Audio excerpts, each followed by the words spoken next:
আসসালামু আলাইকুম pro Brazil football fans. দর্শক, আপনারা সকলে জানেন কোপা আমেরিকার ম্যাচে আজকে ব্রাজিল কিন্তু দুর্দান্ত একটা জয় পেয়েছে প্যারাগুয়ের বিপক্ষে এবং সেখানে কিন্তু দুর্দান্ত পারফরমেন্স করেছে ভিনিসিয়াস জুনিয়র, লুকাস পাকুয়েতা, এছাড়াও একটি গোলের দেখা পেয়েছেন কিন্তু সাভিনো। মূলত এই ম্যাচ কিন্তু ব্রাজিল জিতেছে। তবে আপনারা একটা বিষয় খেয়াল করেছেন কিনা জানি না, ম্যাচের যখন 92তম মিনিট চলছে তখন কিন্তু ব্রাজিলিয়ান এক সমর্থক মাঠে ঢুকে পড়ে হুট করে এবং তার পিছন পিছন কিন্তু নিরাপত্তা কর্মীরাও কিন্তু মাঠে ঢুকে পড়ে এবং হুট করে কিন্তু রেফারি খেলা থামিয়ে দেয়। সেই তরুণী এসে ব্রাজিলিয়ান মিডফিল্ডার আন্দ্রেস পেরেরাকে কিন্তু এসে জড়িয়ে ধরে এবং 1 সেকেন্ড মতো তিনি জড়িয়ে ধরেন এবং সাথে সাথে কিন্তু তাকে টেনে নিয়ে চলে যায় নিরাপত্তা কর্মীরা।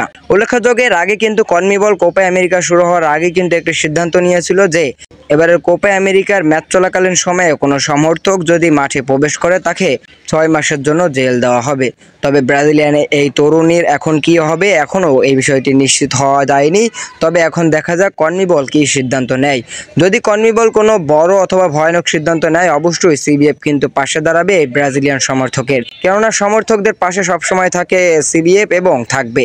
তবে আন্দ্রেস পেরেরার এই ঘটনাটি কিন্তু চমকে দিয়েছে সবাইকে, কেননা তিনি মাত্র কিন্তু ব্রাজিল জাতীয় দলে ঢুকেছেন, তিনি কিন্তু সচরাচর ব্রাজিল জাতীয় দলে খেলেন না।